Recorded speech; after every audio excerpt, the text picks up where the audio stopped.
you have played against Shaheen and Haris. Do you think these bowlers can be nightmare for English batters, especially Butlers and Heath? Oh, absolutely. Those guys are incredible bowlers, especially in Shah Afridi. That first over, very rarely is he not on the money first ball.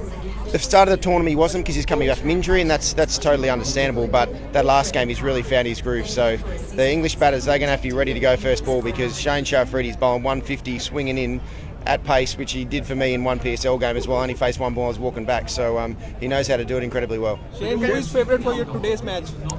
I think I hope Pakistan win. Really don't want the English to win. I don't want the English to win, but I think the English have got a lot of firepower, especially from their batting. So it's going to be a huge challenge for Pakistan to be able to try and blow through their their top order in particular, because they do have a lot of match winners with the bat, more compared to Pakistan. I'm definitely going with Pakistan. Shane, how would you describe journey of Pakistan in this tournament? They were beaten in first two games. They were on verge of being eliminated. Then suddenly they made a comeback and they are now playing final. How would you describe this whole journey?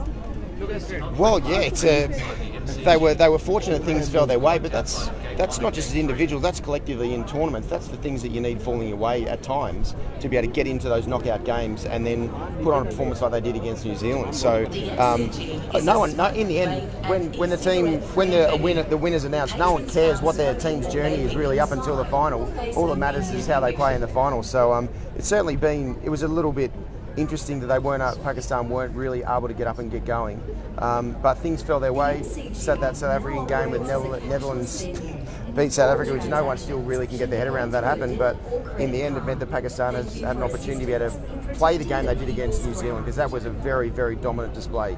So if they bring that game again tonight, then they're going to be very hard to beat. Shane, would it be right to say it's world-class bowling versus world-class batting? Yeah, it's as simple as that. And that's where the game's going to be won or lost. If the Pakistan quick bowlers in particular can really do some damage in that English top order, then that's their way of being able to win the game. But if they don't, then it's going to be a struggle. Shane, just your take on, I suppose, the massive South Asian crowds we've had at this tournament, the atmosphere, like look around you right now, like what's it been like for you, and how do you see that in terms of, I suppose, where cricket is going forward? Well, I just know how passionate the India and Pakistan fans are, and obviously the Bangladeshis and Afghanis and Sri Lankans as well, but you see the sheer numbers of the Indians and Pakistanis that are here in Australia coming along to the games. I know that's a passion that's there. I've been fortunate enough to go to Pakistan and play in the PSL, to go in India and play in the IPL, so I know how much passion and how many numbers there are as well who absolutely love the game, and we're seeing that in this T20 World Cup. So with even the Australian games, they were pretty poor attendances compared to the Pakistan Indian games. They're like home games for them. So that's the way the world's moving. It's exciting. And just one, obviously, with the ACA hat on, past players, Can you please look at straight? How do you see that? Look straight. I think with my experience, there's no real issue. Yeah, there's a little bit of hangover from what happened with Justin Langer, whether it's the players, whether that's also just the way that situation was handled from the past players, even with their frustration around Cricket Australia and how they handle that as well. So Shane, but there won't be. It's not an issue. And if there is a little issue between a couple of players and a couple of past players, I know it'll be sorted out, because in the end, the past players, they just want the Aussie team, the Aussie boys to be as good as they possibly can be. Baba? The same question. Yeah, well, same question. Many critics think Babar and Rizwan shouldn't do the opening. Why?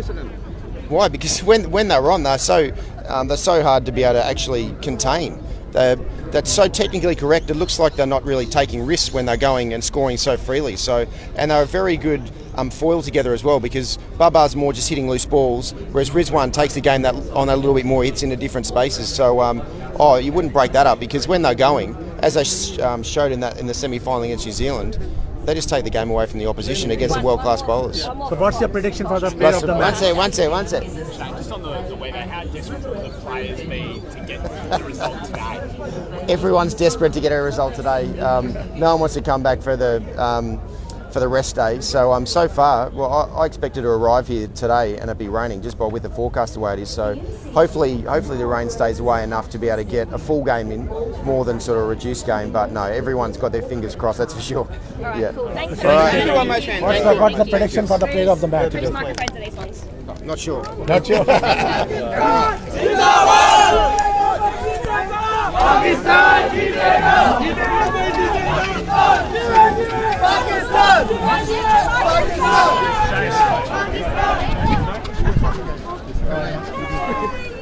where are we going? Just go straight to.